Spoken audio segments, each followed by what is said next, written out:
오늘 말씀은 신실하신 하나님의 약속이라는 제목입니다. 우리 영상을 보면서 같이 말씀을 읽겠습니다.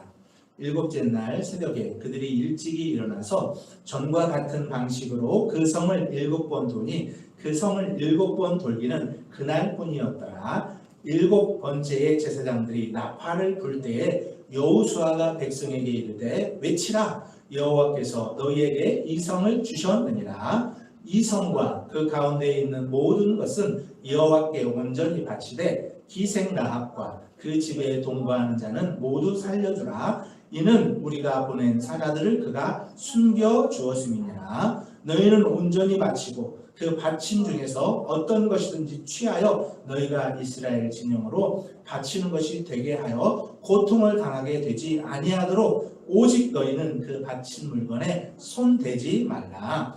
은금과 동철 기구들은 다 여호와께 구별될 것이니 그것을 여호와의 곳간에 드려지니라 아니라. 이에 백성은 외치고 제사장들은 나팔을 불매 백성이 나팔 소리를 들을 때 크게 소리질러 외치니 성벽이 무너져 내린지라. 백성이 각기 앞으로 나아가 그 성에 들어가서 그 성을 점령하고 그 성 안에 있는 모든 것을 온전히 바치되 남녀노소와 소와 양과 나귀를 칼날로 멸하니라. 아멘. 여러분 떡국 잘 잡수시고 한 살씩 더 이렇게 잡수셨죠? 우리가 코로나로 인해서 저는 양 부모님 다 찾아뵙지 못했습니다. 여러분들도 어떤 분들은 또 이렇게 갔다 오시기도 하셨겠지만 대부분 또 이렇게 집에 머물러 있습니다. 이제 설의 마지막 연휴인 주일 아침을 맞고 있습니다. 우리가 지난주에 이상한 명령, 이상한 순종이라는 제목으로 말씀 나누었잖아요. 하나님께서 참 이상한 명령을 내리셨고요. 그 이상한 명령 앞에 이스라엘 백성들도 참 이상하도록 순종을 했습니다. 여러분 고대사의 성을 공격할 때는 공성전이라고 하는 전략이 필요하거든요. 공성전이라는 건 이런 거예요. 성문을 때려 부시는 거죠. 흰 아주 굵은 이렇게 통나무를 가지고 밀어가지고 성문을 때려 부수고, 그 다음에 이제 불화살을 쏴가지고는 일단은 이렇게 성을 방어하는 사람들을 1차적으로 제압하고 그 다음에 사다리를 올라가서 성 넘어서 그 성을 공략하는 방법, 이 전투를 공성전이라고 하더라고요. 공성전. 그래서 이 공성전으로 이스라엘 백성들이 성을 공략할 것 같았는데 그것이 아니라 이상한 방법으로 이 성을 이스라엘 백성들은 점령을 했습니다. 성 주위를요 하루에 한 바퀴씩 도는 거예요. 법궤를 앞세우고 7명의 양각 나팔을 든 제사장을 법궤 앞에 두고, 또 그 제사장들을 보호하기에 앞에 군대도 배치하고, 그러나 대부분의 군인들은 뒤에 따라오면서 성을 하루에 한 바퀴씩 도는 것입니다. 그리고 7일째에는 새벽같이 일어나서 성을 7바퀴 돌았어요. 그리고는 10일째 되는 날 제사장 7명이 양각 나팔을 불자 그 소리에 모든 군인들이, 이스라엘 군인들이 함성을 지르기 시작하는 거예요. 참 이상한 방법이죠. 아까 이야기했던 것처럼 이렇게 성을 때려 부시든지 화살을 쏘고 사다리를 타고 올라가서 성을 공격해야 되는데 그럴 생각은 전혀 없고 성 주위만 도는 거예요. 그러자 놀라운 일이 여러분 일어났습니다. 지축이 흔들리기 시작한 것입니다. 그리고는 성벽 이곳저곳이 무너지기 시작하는 거예요. 20절에 보면 이런 표현이 있습니다. 백성이 외치고 제사장들은 나팔을 불매, 나팔 소리를 들을 때 크게 소리질러 외치니 성경에 분명히 이렇게 되어 있습니다. 성벽이 무너져 내린지라. 고고학자들이 이미 여리고성에 대한 많은 고고학 발굴을 했는데 정말 여리고는 무너졌다고 그렇게 되어 있고요.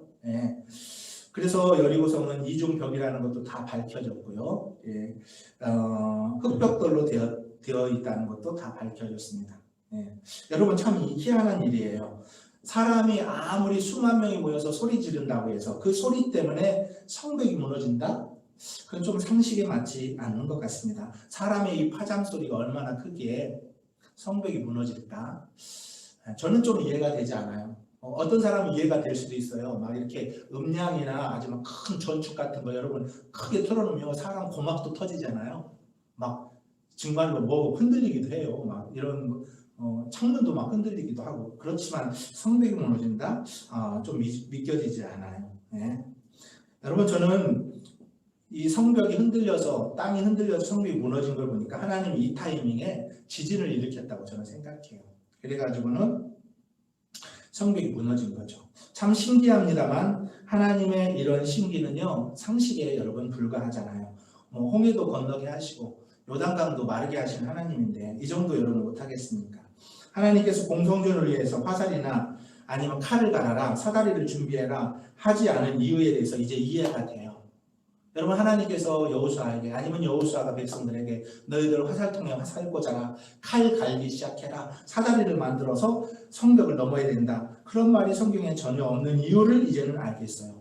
하나님의 계획은 완벽합니다. 하나님께서 그 함성과 동시에 지축을 흔들러서 성벽을 흑벽돌 성벽을 무너뜨릴 참이었거든요.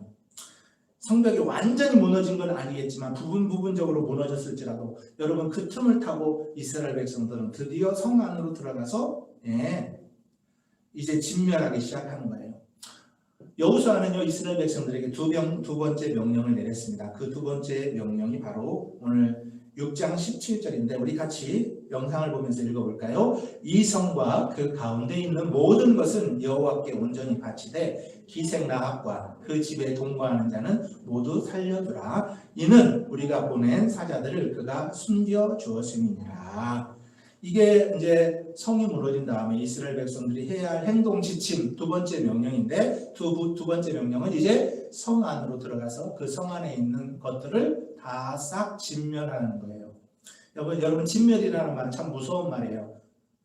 여러분 진익이라는 말 있잖아요. 진익이다. 완전히 없애버리라는 거죠. 진익이다. 진멸도 비슷한 표현인데 다 없애라는 거예요. 심지어 남자, 여자, 노인, 어린이까지. 참 어떻게 보면 좀 잔인한 그런 명령이죠. 심지어 소나 양이나 말이나 모든 가축도 살아있는 건 다 죽이라는 거예요. 그리고 또 한 가지는 불에 탈 만한 건 다 태워버리라는 거예요. 그러나 불에 타지 않는 것 있죠. 철, 금, 은, 동, 철 이런 것들은 타지 않잖아요. 그런 것은 다 끄집어내서 여호와의 곳간에 드리라는 거죠. 성막에 다 갖다 드리라는 거예요.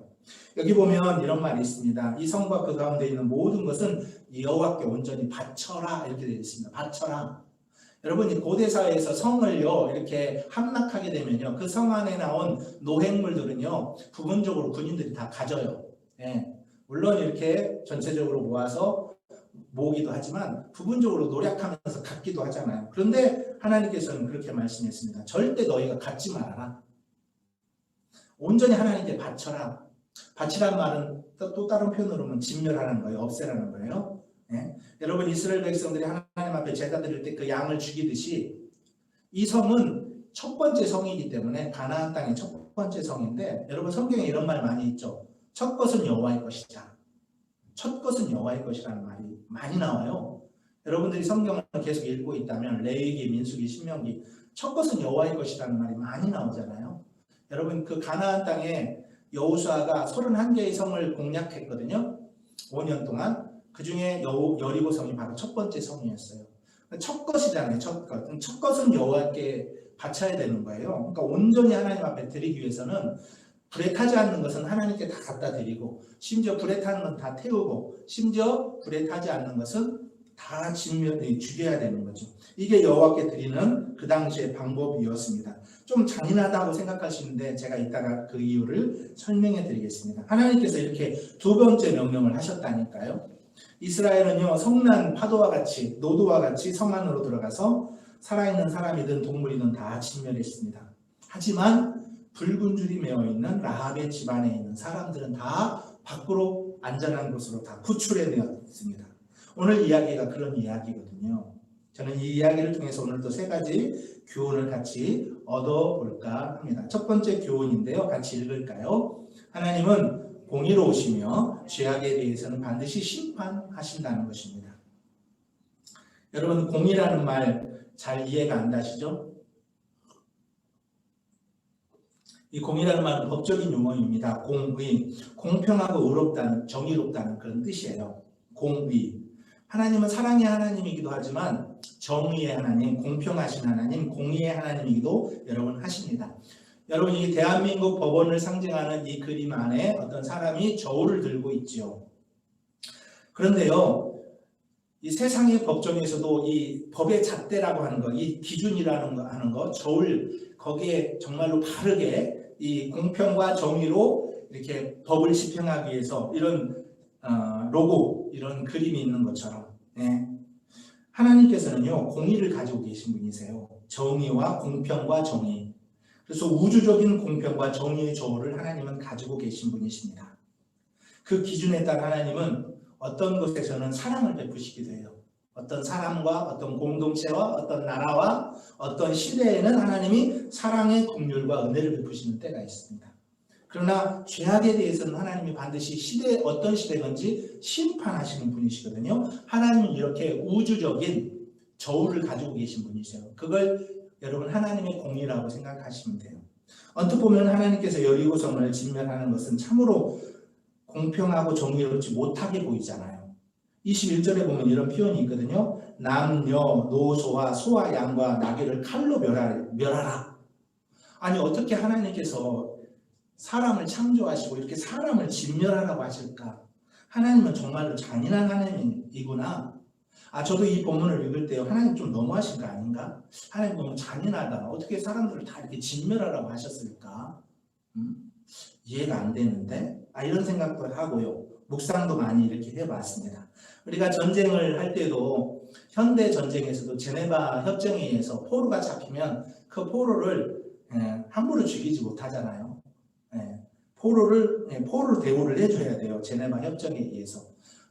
그런데 어떻게 이렇게 사람을, 그것도 노인들과 어린이까지 싹 다 죽이라고 하셨을까? 이게 참 잔인한 하나님이 아닐까? 이렇게 우리가 생각할 수 있습니다.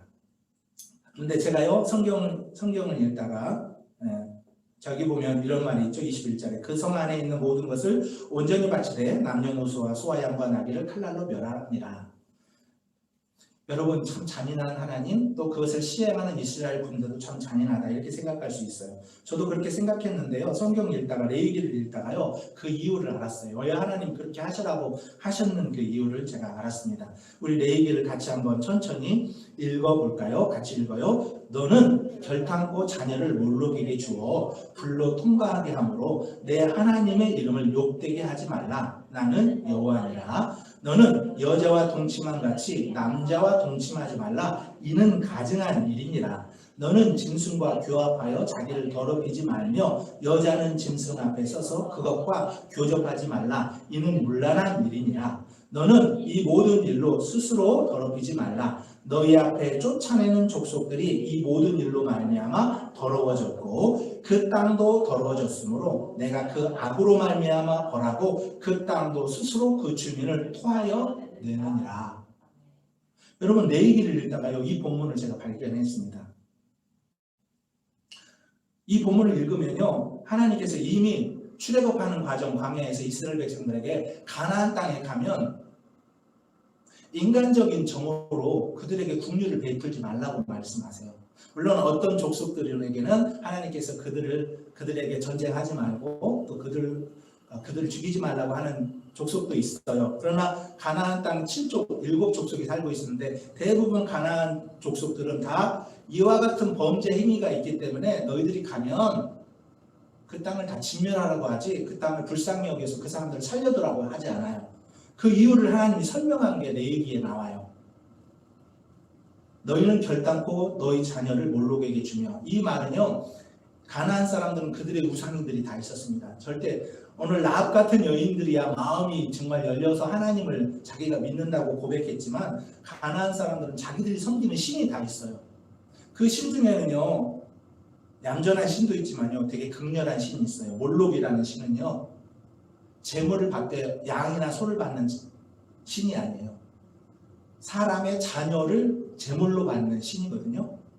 이스라엘 백성들이 만약 그들을 살려두면 그들의 문화 속에 같이 섞여 살면 우상에 빠지게 되는데, 그 우상 중에는 어떤 우상이 있냐면 자녀를 죽여서 제물로 삼는 그런 우상들도 있다는 거예요. 하나님께서 그런 우상에 너희들 물들지 않기 위해서 그들을 싹 다 진멸하라는 거예요. 여러분 우리가 집을 짓는데 쓰레기장에 집 짓는 거 보셨어요? 내가 집을 지려면 땅을 샀는데 그게 쓰레기장이야. 그 위에 여러분 집을 지을 수 있겠어요? 하나님께서 이스라엘이라고 하는 집을 짓고 싶은 거예요. 그런데 그것이 지금 쓰레기장이에요. 그러면 우리는 그 쓰레기를 싹 걷어내고 거기다가 다시 기초를 쌓아야 되는 것처럼 하나님은 가나안 땅을 아브라함 때부터 이스라엘 백성들에게 주겠다고 약속했는데 그 땅을 정결하게 한 다음에 하나님이 그 땅에 하나님의 집, 하나님의 나라를 세우기를 원하셨던 거예요. 그래서 진멸하라고 했어요. 여기 보면 18장 22절에 보면 너는 여자와 동침한 같이 남자와 동침하지 말라. 이게 뭐냐면 동성애를 말하는 거예요. 가나안 땅에는 이미 그 당시에 동성애가 많이 있었다는 거예요. 네? 심지어 동성애뿐만 아니라 짐승과 교합하는 일도 있었다는 거예요. 그러니까 하나님이 24절에 뭐라고 말했어요? 너는 이 모든 일로 스스로 더럽이지 말라. 내가 너희 앞에 쫓아내는 족속들, 이 가나안 땅 말하는 거예요. 가나안 족속들은 이 모든 일로 말미암아 이미 더러워졌다는 거예요. 이미 그 땅에는 동성애, 짐승들과 교합하는 거, 심지어 우상을 숭배하고 그 자녀를 제물로 드리는 일들이 많이 있었다는 거예요. 땅도 더러워졌다. 내가 그 악으로 말미암아 벌하고 그 땅도 스스로 그 주민을 토해내기를 원한다는 거예요. 여러분 땅도 안다는 거예요. 땅도. 가나안 땅 사람들이 얼마나 문란하고 얼마나 악한지 이 땅도 그들을 받아들이기 싫어한다는 거예요. 땅도 그들을 토해내고 싶어 한다는 거예요. 땅도 좋은 주인을 만나야죠. 네. 난개발이 아닌 이렇게 잘 같이 사는 우리가 이 사회와 자연 환경을 만들어야 되잖아요. 그러니까 그게 안 되니까 이 자연 환경이 코로나 같은 역습을 우리에게 계속 주는 거잖아요. 여러분 어쨌든 이 모습이 가나안의 모습이에요. 네. 이런 모습이 가나안 땅의 모습이기 때문에 하나님은 그 땅을 다 마치 청소하듯이 너희들이 진멸해내라는 거예요. 그들과 같이 섞여서 그들의 문화 속에서 같이 받아들여서 그냥 이렇게 타협하고 살지 말라는 거예요. 여기 동성애 말이 벌써 여기 나왔는데 동성애는 이미 창세기에 보면 아브라함 시대에 소돔과 고모라 땅에서도 만연되고 있었던 게 동성애입니다.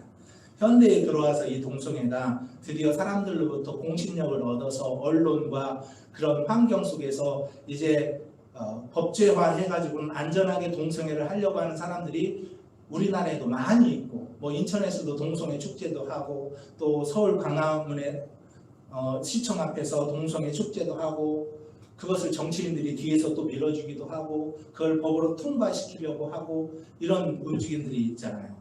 물론 교회는 그것들을 극렬하게 반대해서 지금까지 교회 때문에 그 동성애가 합헌화되지 아니하고 계류 중에 여러분 있지만 그걸 같이 동성애에 묶어서 차별금지법으로 만들어서 통과하려고 하는 시도들이 많이 있잖아요. 왜 우리 교회들은 그렇게 차별금지법을 반대하는가? 저희는 교회는 차별금지법을 반대하는 게 아니에요. 여러분 사람을 차별하는 건 좋지 않은 거잖아요. 그러나 우리 한독사회는 이미 어느 정도 모든 법제와 차별해서는 안 되는 것에 대한 이미 다 법이 있습니다. 그런데 악의적으로 어떤 사람들이 이 동성애법을 통과시키기 위해서 반기독교적인 것들을 통과시키기 위해서 동성애에 묶어서 포괄적 차별금지법을 통과하려고 하고 있는 거예요. 저희는 차별금지법을 통과시키는 걸 반대하는 게 아니에요. 동성애를 포함한 악의적인 것, 반기독교적인 걸 포함해서 포괄적 차별금지법을 반대하는 거예요. 그래서 여러분들도 우리 교우들도 좀 잘 알았으면 좋겠고 왜 이렇게 교회가 극렬하게 동성애를 반대하나? 하나님이 이런 거 싫어하시는 거예요, 여러분. 소돔과 고모라가 멸망한 이유, 가나안 땅을 하나님께서 진멸하라고 하는 이유, 이런 성적 문란함과 우상 숭배와 그 땅이 다 더럽혀졌다는 거예요.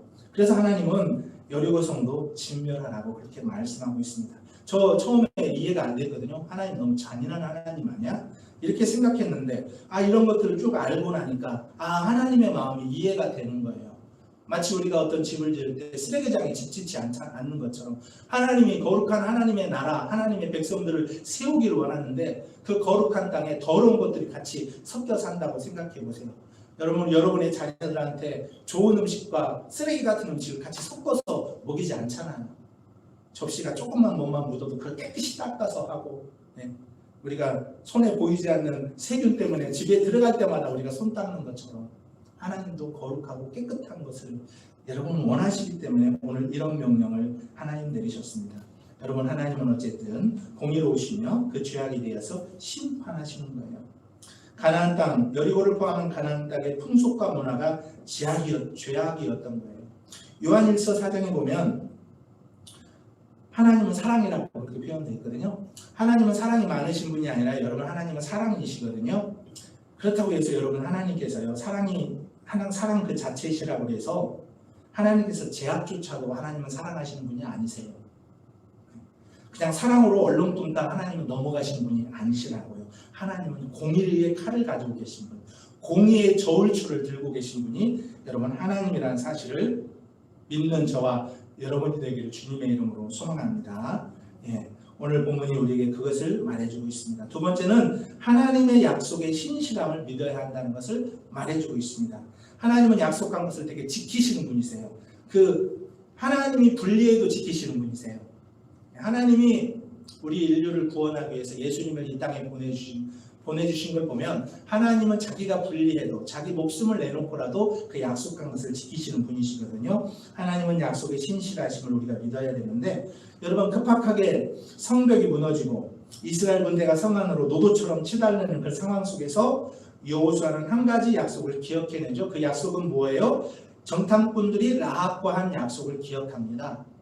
비록 정탐꾼이 약속한 거지만 그 정탐꾼은 이스라엘의 대표와 같은 사람들이기 때문에 이 라합과 한 약속은 여호수아가 한 약속과도 같고 심지어 하나님과도 한 약속과도 같은 거예요. 그래서 여호수아는 두 명의 정탐꾼들과 군인들에게 이렇게 명령을 합니다. 같이 읽어봐요. 여호수아가 그 땅을 정탐한 두 사람에게 이르되 그 기생의 집에 들어가서 너희가 그 여인에게 맹세한 대로 그와 그에게 속한 모든 것을 끌어내라 하매 정탐한 젊은 이들이 들어가서 라합과 그의 부모와 그의 형제와 그에게 속한 모든 것을 이끌어내고 또 그의 친족도 다 이끌어내어 그들을 이스라엘 진영 밖에 두고 두 절을 읽었습니다.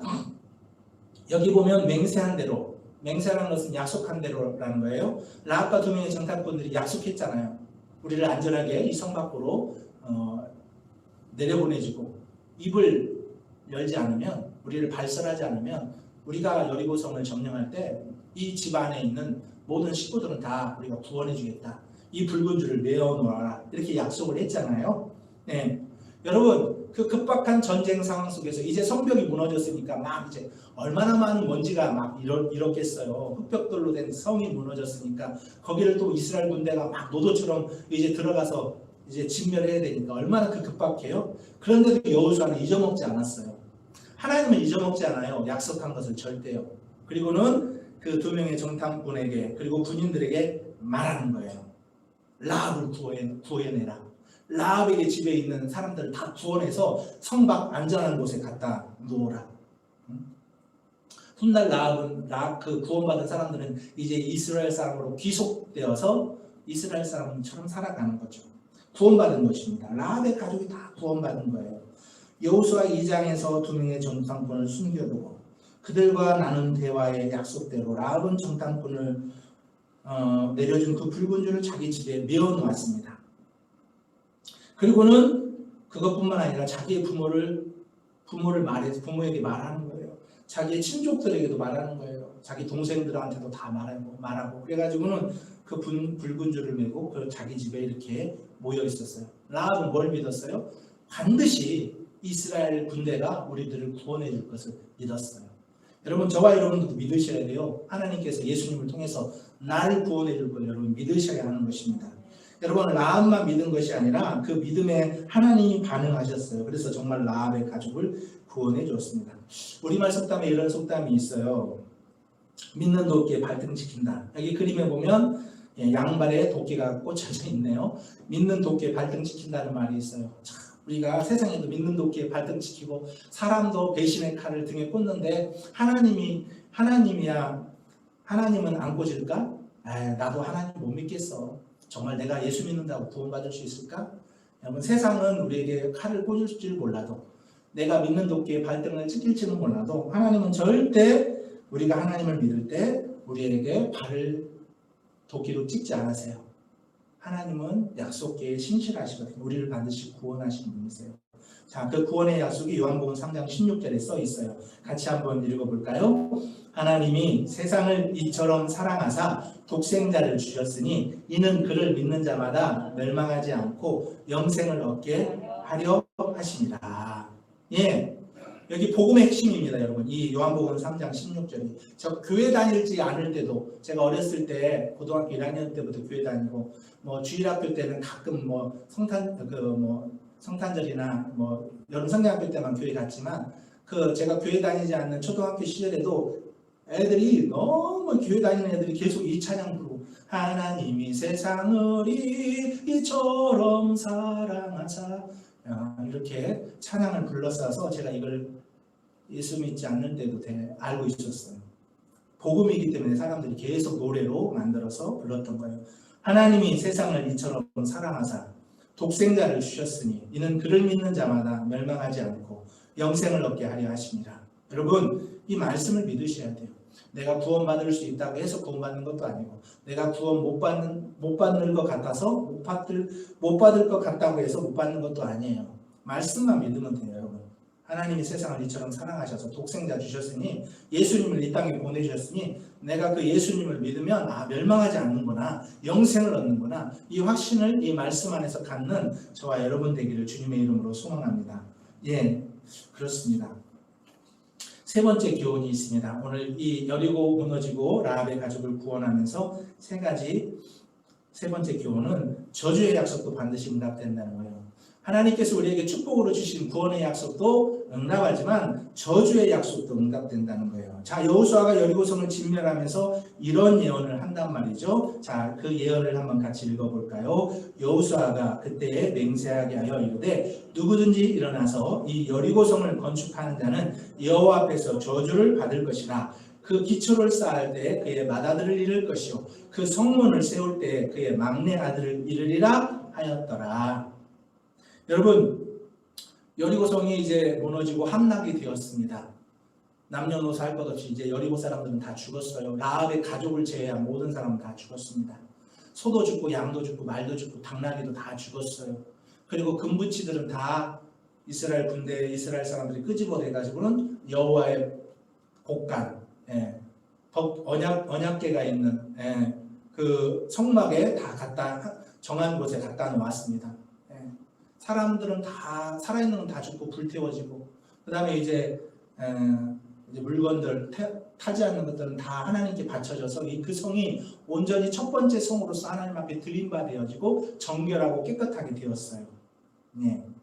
근데 여호수아가 그 무너진 성터 위에서 이스라엘 백성들을 향해서 예언을 하는 거예요. 어떤 예언을 하냐면, 앞으로 누구든지 이 성을 건축하지 말아라.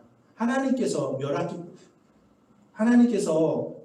멸했기 때문에 이 성을 다시 건축하지 말아라. 그러면서 만약 누군가가 이 성을 쌓기 위해서 그 기초를 쌓게 된다면 그 기초를 쌓을 때 맏아들이 죽을 것이요 만약 문을 닫을 때쯤이면 막내 아들을 잃게 될 것이다 라고 이렇게 그 성에 대해서 저주를 했어요. 왜 여호수아는 저주를 했을까? 이 성에 대해서 쌓지 말도록요. 하나님의 심판의 결과로서 무너진 성을 다시 쌓는다는 것은 하나님에 대한 다시 반역을 하겠다는 그런 뜻이기 때문에 성 쌓지 말고 만약 쌓게 되면 저주받는다고 그렇게 예언을 해놓은 거거든요. 그런데 역사 속에서 다시 이 여리고성을 재건축한 사람이 있습니다. 시간적으로 보면 500년 후예요. 이 여리고성이 무너진 다음에 500년 후에 히엘이라는 사람이, 베델 사람 히엘이라는 사람이 여리고성을 쌓기 시작하는 거예요. 열왕기상 16장 34절. 지금은 여리고라는 동네에 가면 정말 성터가 있고 여리고성이 무너진 성터가 있는데 다시 쌓다가 다시 무너진 거겠죠. 어쨌든 히엘이 다시 건축을 했으니까 열왕기상에 보면 이렇게 되어 있습니다. 16장 34절에 그 시대의 베델 사람 히엘이 여리고성을 건축하였는데 그가 그 터를 쌓을 때 맏아들 아비람을 잃었고 그 성문을 세울 때 막내 아들 수굽을 잃었으니 여호와께서 눈의 아들 여호수아를 통하여 하신 말씀과 같이 되었더라. 시간적으로 500년 지났거든요. 여호수아 시대에 여리고성이 무너진 다음에 이 히엘이라는 사람은 아합 시대의 사람이에요. 아합은 이스라엘 역사 속에서 보면 가장 북이스라엘의 악한 왕이었어요. 악한 왕. 그 시대에 히엘이라는 베델에 살고 있는 히엘이라는 사람이 분명히 예언을 알고 있을 건데 구약 성경이 계속 기록되어 남아져 있고 듣는 소문이 다 알고 있을 텐데도 건축을 했어요. 그러니까 히엘이 뭐예요? 나 하나님 한번 도전해보고 싶다는 거예요. 여호수아가 그렇게 예언했지만 그렇게 안 될 걸. 내 아들 죽지 않아. 나 이 성 다시 쌓고 싶어. 여러분, 그래서 다시 쌓기 시작했는데 기초 쌓을 때 큰아들 아비람을 잃어버렸어요. 그때까지 정신 못 차리고 우연의 일치겠지. 우연의 일치겠지 하고 또 성문을 달았는데 막내 아들이 또 죽었다는 거예요. 그래서 여호수아가 그렇게 저주로 예언한 그 말씀이 500년 후에 응답이 되는 장면이거든요. 이걸 보면 여러분 하나님의 축복의 약속도 성취되지만 하나님이 성경에 보면 꼭 축복만 해놓은 건 아니에요. 때로는 우리 인류에게 경고의 메시지를 많이 해놓았잖아요. 저주의 메시지도 많이 있고요. 그것조차도 다 하나님의 시간 안에 다 이루어진다는 거예요, 여러분.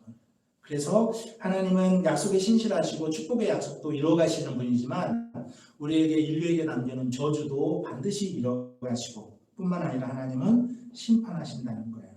여러분, 말씀을 마무리하겠습니다. 하나님의 약속하신 것에서는 반드시 하나님은 성취하시는 분이세요. 그것이 축복의 말씀이면 축복의 결과로, 저주의 말씀이면 저주의 결과로 반드시 하나님은 그 약속을 지키시는 분이라는 사실을 알고, 여러분 오늘 우리가 말씀을 잘 읽고 목사님의 리더십도 따라오지만 가장 여러분 중요한 것은 말씀의 리더십을 여러분이 따라가는 거예요. 성경을 읽고 성경의 리더십을 따라서 여러분이 순종하고 그 약속을 붙잡고 저주의 약속은 우리가 금해야 되고 축복의 약속은 붙잡고 나갈 수 있는 저와 여러분이 되기를 주님의 이름으로 소망합니다. 우리 아까 예배 전에 불렀던 하나님의 약속이라는 찬양이 있는데 우리 약속이라는 찬양 같이 부르고 오늘 축도로 예배를 마치겠습니다.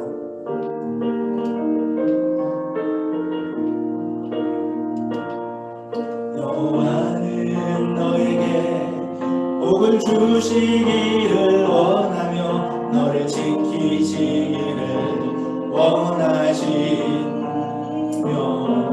여호와는 그 얼굴을 너를 향하여 드사 은혜와 평강 주시기 원하노라.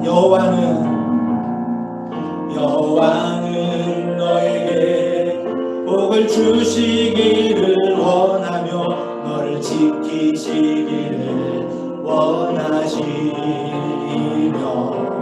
여호와는 그 얼굴을 너를 향하여 드사 은혜와 평강 주시기 원하노라. 너를 보배롭고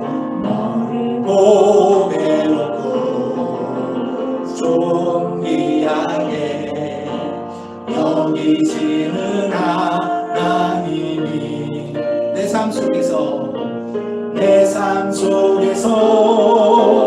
이 약속을 신실하게 이루시리.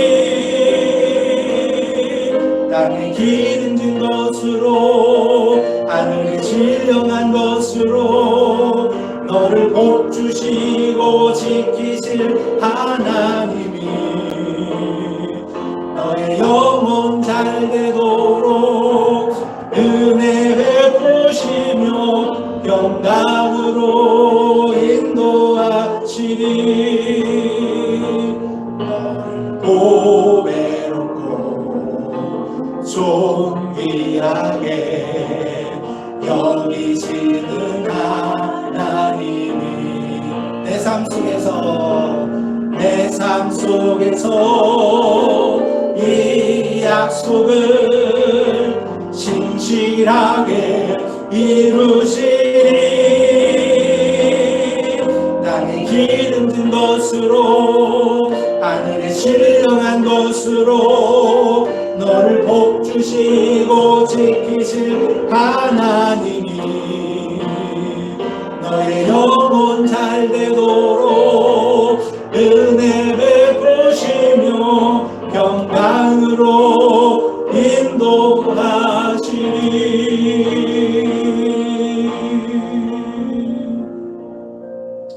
기도하고 축도로